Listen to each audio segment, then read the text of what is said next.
How to own your shit. Intro. Perception or reality? What if I told you that your emotions could be distorting your perception of reality?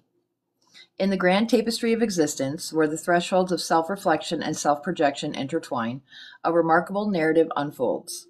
Welcome to a world where the depths of our souls are illuminated and the power to shape our reality resides within. Brace yourselves for a captivating journey through the corridors of introspection, where the mirrors of our own perceptions reveal the intricate dance of our true selves. This is not just a book, but an invitation to delve into the depths of your being, to unravel the mysteries that lie beneath the surface. Embark on a transformative odyssey where self-reflection becomes a portal to profound self-discovery, and self-projection becomes the brush that paints our lives with purpose and authenticity. Prepare to embark on a soul-stirring expedition where the boundless potential of self-realization awaits at every turn. I urge you to approach this book not as a passive reader, but as an active participant in your own transformation. Take the ideas and concepts presented here and bring them to life in your own unique way. While my personal anecdotes and experiences may occasionally find their way into the text, they are merely illustrations, signposts pointing the way forward. This book is ultimately about you, the hero of your own story, and the immense potential that awaits when you harness the power within.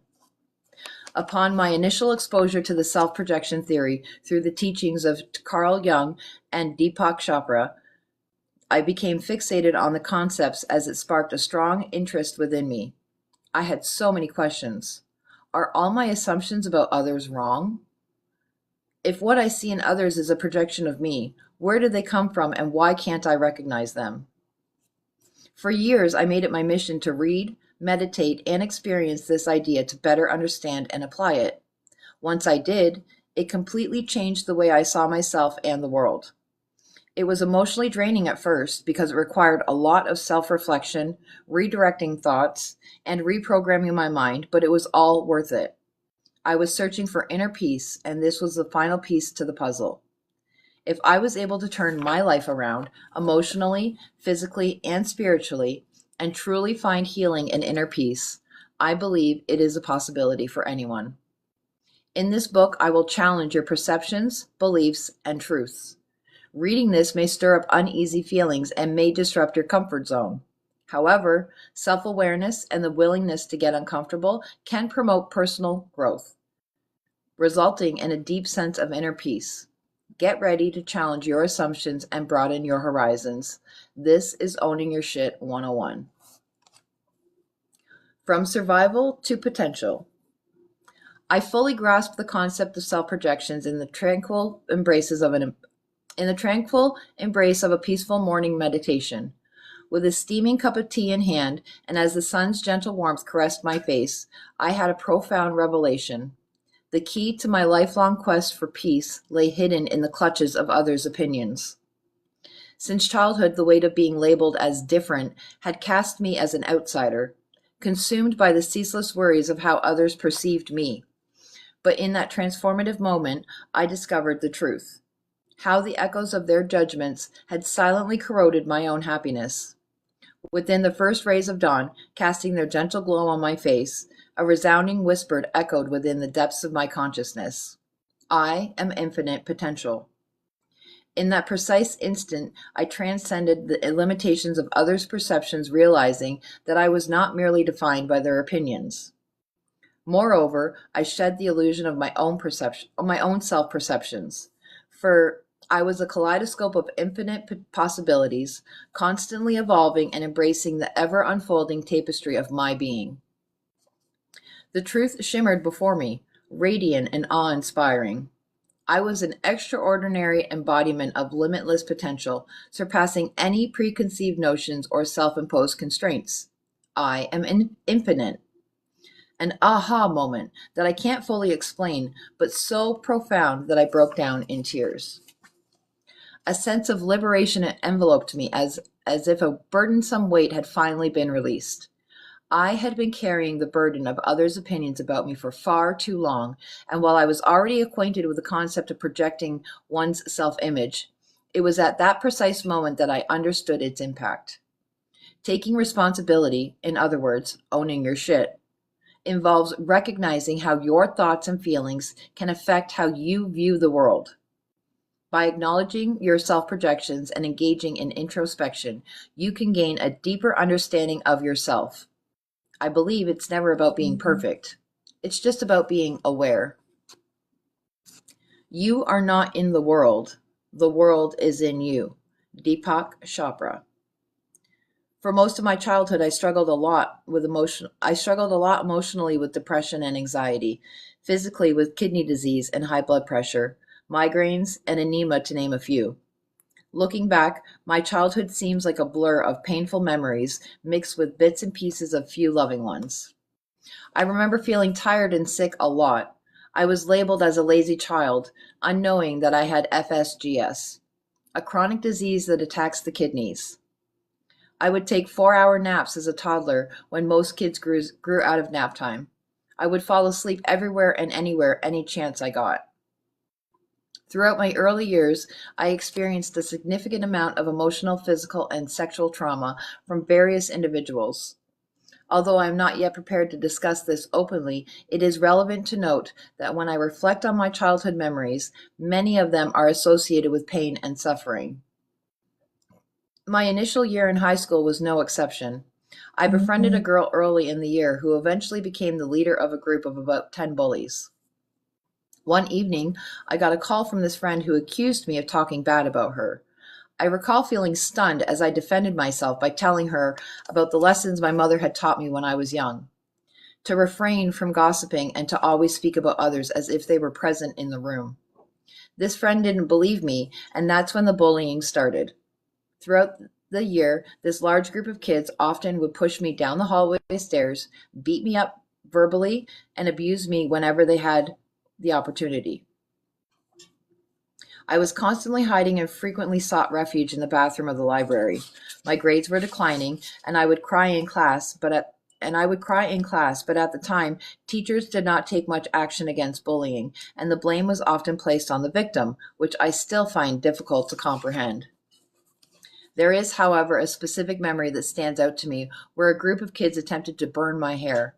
After that traumatic incident, I went home in tears and recounted the story to my mom. She was furious and had enough of the bullying. The following day, she met with the principal to discuss the issue. However, his response was dismissive, stating that kids will be kids, and expressing his satisfaction that he wouldn't have to deal with this anymore since he was retiring that year. The following day, his solution was to confiscate the lighter from one of the bullies. During that time, my parents were separated, and my father had temporarily moved to Jamaica. He returned to visit us about a month after the hair burning incident and was shocked by the ongoing bullying I had been experiencing throughout the year. He asked me why I didn't stand up for myself, and as someone who was influenced by my Catholic upbringing, I responded that I had to be like Jesus and turn the other cheek. Whenever I was physically attacked, I would repeat the phrase, "Forgive them, Father, for they not know what they do," to myself as a way to cope with the situation. My father shared his exasperation with harmful religious perspectives and emphasized the need for us to take action. He immediately inquired about the identities of the primary bullies and managed to locate them, paying a visit to their parents that same evening. Although he did not disclose the entire encounter, law enforcement officials showed up at our residence that night, and he was required to speak with them privately in the hallway of our apartment building to clarify the matter. Fortunately, they did not arrest him, but the following day at school, I felt as though I had entered a new dimension. Everything was different. For most of the school year, I was running from bullies, but that day I was relieved that everyone seemed scared to come close to me, going out of their way to avoid me. One girl even approached me to apologize.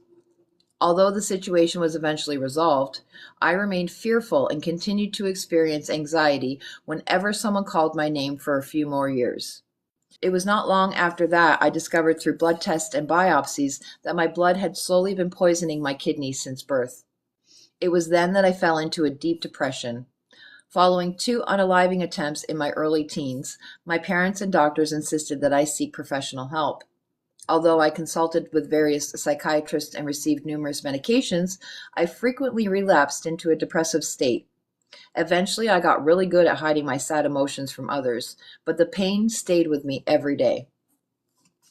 In 2005, I found out that I was pregnant, but the doctors gave my baby and I very little chance of surviving.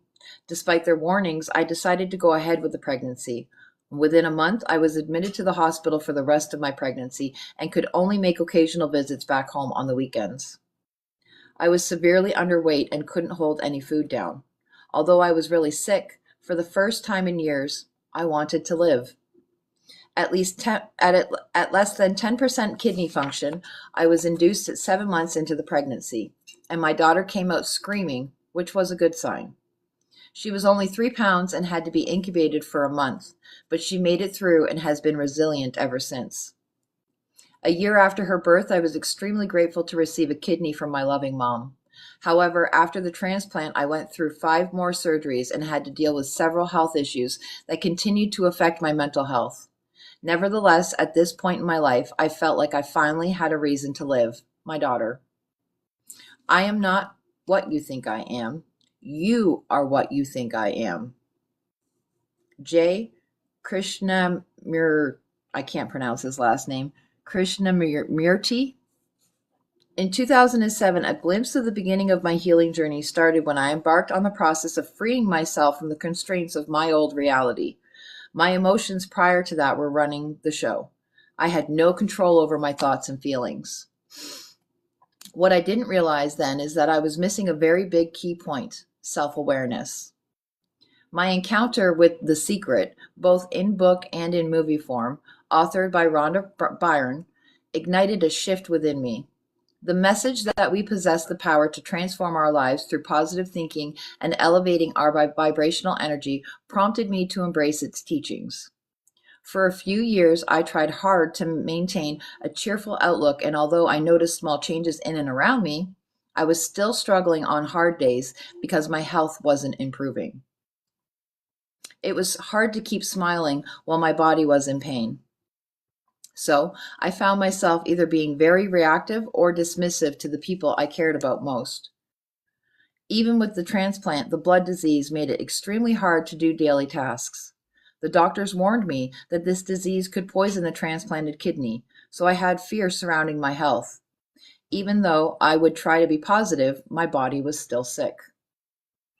The few books I was reading then said we create our diseases, so I would start shaming myself when I couldn't heal my body. Fake it till you make it didn't work for me, and I didn't realize then that not only was I suppressing emotions, but I was also surrounded by people who matched the energy of the hidden self-rejection, inauthenticity, anger, and frustration I had for myself. In 2009, I was admitted to the hospital for another emergency surgery. The operation went terribly wrong, and I once again fell into a depression. I felt hopeless. No matter what I did to try to be happy, life was kicking my ass. I was a single mother with PTSD, trauma, and a chronic disease. How could I be positive when my body was in so much pain? How could I not feel guilty when I would have to cancel the outings to the park with my daughter because of how sick I was? I felt like I was missing out on life. I spoke to a neighbor one day about how the positive, high vibrational stuff wasn't working for me, and they recommended a new book called The Shadow Effect by Deepak Chopra, Mariam Williamson, and Debbie Ford. A week later, Amazon recommended The Secret of the Shadow by Debbie Ford. Well, let me tell you, these books absolutely changed my life. While reading them, I was also given the movie What the Bleep Do We Know? And when I watched it, I had to pause it multiple times to process all the new complex information. Healing by combining spirituality with science. It wasn't at all about being positive all the time. It was about balance, energy, and awareness. This was the actual beginning of my healing journey. I started meditating a few times a week, connected with a wonderful and unforgettable holistic psychologist, took Reiki and other classes, read many books about energy, attended sound bowl concerts, and started tapping into the artist in me. Best of all, I stopped floating around the surface of my conscious mind and started to deep dive into my subconscious. In other words, I stopped being fake with myself and faced my deepest fears. The journey was long and hard at first, but I made a deal with myself to work on self care every day. Louise Hay's books and DVD, You Can Heal Your Life, was what helped me find balance, gratitude, and self love. Growing up, I used to watch television excessively, specifically comedy, to drown out my thoughts. I hated commercials because that break would cause me to spiral into a whirlwind of painful feelings. I had no boundaries with people because I believed my feelings didn't matter. I often thought that not only was my existence pointless, but people would be better off without me around. I had a lot of religious people around me growing up that often told me that I would go to hell if I didn't make right choices. But thankfully, my parents would attempt to reassure me with their more open minded views. Ever since I can remember, I had so much fear surrounding my existence here on earth. When my daughter was born, I found a new sense of purpose, but I was concerned about perpetuating the intergenerational trauma patterns that had been passed down. I started the inner journey for her, but ended up finding me. Learning to recognize my self projections helped me find self compassion, which then led me to heal my physical body. I began incorporating self nourishing foods into my diet, maintaining a more consistent workout and meditation routine, fostering kind relationships, and treating myself with greater compassion. As a new mother, I knew I couldn't give up and had to do this for myself and my daughter. My main goal for us was to live with love and inner peace, meaning, regardless of what's happening in the outside world, we can accept all emotions as we experience them and live in the present moment. I understood that by embodying this way of life, by learning to love myself unconditionally through life's ups and downs, I could set a powerful example for her to follow.